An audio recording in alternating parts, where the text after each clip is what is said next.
सबसे पहले तो आप सभी पत्रकार साथियों का, हमारे सभी कैमरा पर्सन का, प्रिंट मीडिया, इलेक्ट्रॉनिक मीडिया और डिजिटल मीडिया के सभी साथियों का बहुत बहुत स्वागत है।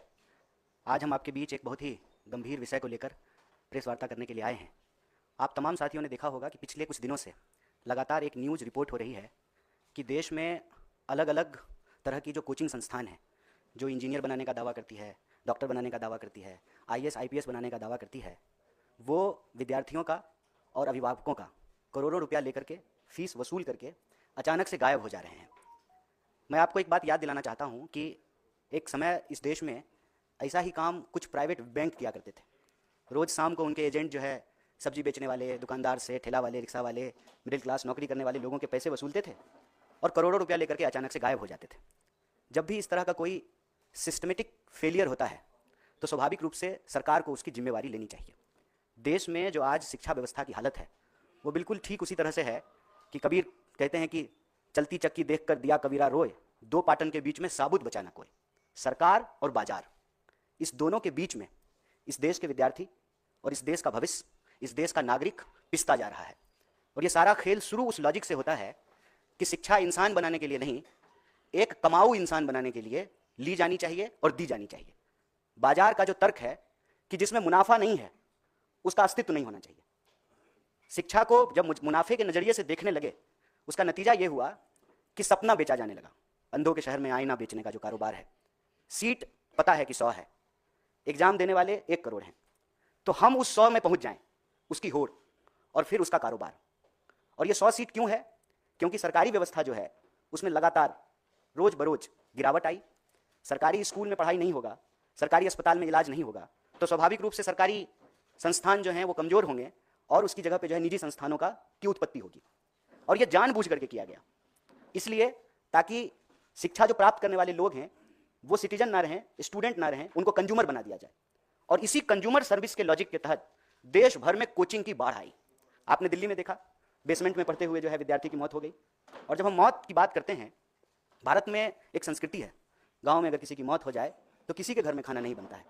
सामने से अगर डेड बॉडी जा रही हो तो बिना जात बिना धर्म पूछे हुए लोग उसको नमस्कार करते हैं और कहते हैं कि आत्मा को शांति मिले।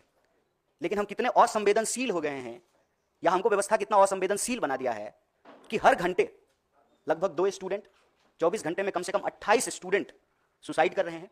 और स्थिति यह है कि इस देश में किसान आत्महत्या से नौजवान आत्महत्या ज़्यादा हो चुका है। जैसे किसान आत्महत्या के पीछे सिस्टम जिम्मेवार है, उसी तरह से स्टूडेंट की आत्महत्या के लिए भी सिस्टम जिम्मेवार है। और ये सिस्टम जो स्टूडेंट को मार रहा है, एक प्रेशर कुकर बना रहा है, वो सिस्टम ऐसे बन रहा है कि एक तरफ रोज सपने बेचे जाएंगे। 5 ट्रिलियन की इकोनॉमी हो गई है, किसी एक इंसान का एग्जाम्पल ला करके सामने ये दिखाया जाएगा कि इसका पैकेज 1 करोड़ का है, और हर बच्चे को ये प्रेशर दिया जाएगा कि आप भी 1 करोड़ का पैकेज जो है प्राप्त कीजिए। कैसे प्राप्त करेंगे? सीट कितना है, कितना जो है एग्जाम हो रहा है, वैकेंसी कितनी है, free and fair transparent exam कितना होता है, रोजगार कितने उत्पन्न हो रहे हैं, इस पर कोई चर्चा नहीं होगी। रोजगार दिलाने के नाम पर कोचिंग संस्थान बनेंगे और लोगों की गाढ़ी कमाई, नौकरी करने वाले लोग उनकी सैलरी, किसान को उनके फसल से जो कमाई हुई है, जो मजदूर हैं जो रोज मजदूरी करते हैं, पेट काट करके अपने बच्चों को पढ़ा रहे हैं कि हम तो मजदूर हैं, हमारा बच्चा अच्छा इंजीनियर हो जाएगा। और अचानक रातों रात सैकड़ों दर्जनों संस्थान जो है वो बंद कर दिए जाएंगे। क्यों? क्योंकि उन्होंने मोटा फीस जो है वो वसूल लिया है माँ बाप का। और अब स्टूडेंट का क्या होगा वो स्टूडेंट जाने। और आपने देखा अभी गोरखपुर की एक लड़की जेईई की तैयारी कर रही थी और एक बड़ा ही मार्मिक पत्र जो है अपने माँ बाप के नाम लिखा, उसने सुसाइड कर लिया। और ये कोई एक बात नहीं है, मैं कह रहा हूं कि जब 24 घंटे में 28, कम से कम 28 स्टूडेंट सुसाइड कर रहे हैं, मतलब हर घंटे घड़ी का कांटा जब एक बार चक्कर घुमाए तो एक स्टूडेंट कम से कम इस देश में, देश के किसी न किसी कोने में सुसाइड कर ले रहा है। ये एक गंभीर विषय है, सरकार को इसकी जिम्मेवारी लेनी चाहिए। और शिक्षा बाजार की और मुनाफे की वस्तु नहीं है। मैं आपको याद दिलाना चाहता हूं, अभी सीबीएसई का एग्जाम हो रहा है।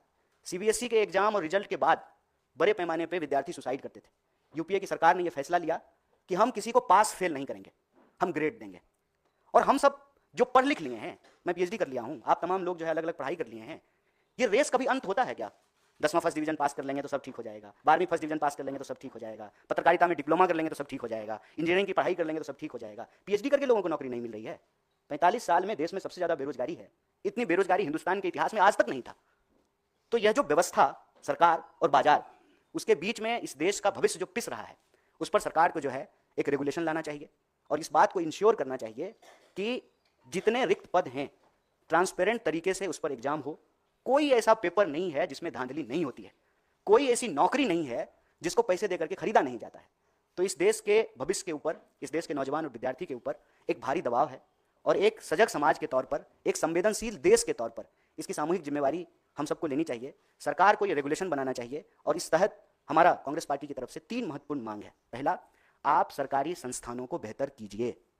आप सरकारी संस्थानों को कमजोर करके निजी क्षेत्र को भी स्वाभाविक रूप से विकसित होने में बाधा उत्पन्न करेंगे। सरकारी संस्थान ठीक से काम करेगा, बीएसएनएल ठीक से चलेगा, तभी जियो धन धनाधन होगा। सरकारी संस्थानों को तबाह करके निजी संस्थानों को, अभी प्रधानमंत्री जी ने कहा अमेरिका में एक देश के व्यवसायी से जब उनसे प्रश्न पूछा गया, यहां तो प्रेस कॉन्फ्रेंस करते नहीं है, तो उन्होंने कहा कि निजी मामला है। निजी मामला कैसे है सर? सरकारी संस्थाएं, सार्वजनिक क्षेत्र की चीजें ठीक से फंक्शन करेगी तभी निजी क्षेत्र की संस्थाएं और उसकी जो जिम्मेवारी है ठीक तरीके से उसका निर्वहन कर पाएंगे, पहला। और दूसरा कि इस देश में आईएएस बनाने का, इंजीनियर बनाने का, डॉक्टर बनाने का जो एक धंधा है उसका एक रेगुलेशन होना बहुत जरूरी है। कहने का तात्पर्य यह है कि अगर कोई कोचिंग संस्थान विद्यार्थियों से और उसके अभिभावकों से पैसा वसूला है तो उसकी जिम्मेवारी है कि वो उस कोर्स को पूरा करे। अगर वो उस पे कोर्स को पूरा नहीं करते हैं तो एक तरह का स्कैम है, एक तरह का घोटाला है। सरकार को जो है यह अनियंत्रित जो व्यवसाय है लोगों को बेवकूफ बनाने का, उसको जो है नियंत्रित करना चाहिए। और तीसरा, जितने भी रिक्त पद हैं ट्रांसपेरेंट तरीके से उसको भरा जाए, उसके ऊपर जो है अच्छे से जो है एग्जाम हो और बेरोजगारी की समस्या को कम किया जाए, ताकि इस देश के जो भविष्य हैं, इस देश के जो नौजवान हैं, जो विद्यार्थी हैं, जो व्यवस्था में पिस रहे हैं, बाजार और सरकार की इस जो है खतरनाक मौत तक पहुंचाने वाली जो व्यवस्था है उसमें जो पिस रहे हैं, उससे उनको बचाया जा सके। इस विषय पे आप लोगों से बातचीत के लिए मैं यहाँ उपस्थित था।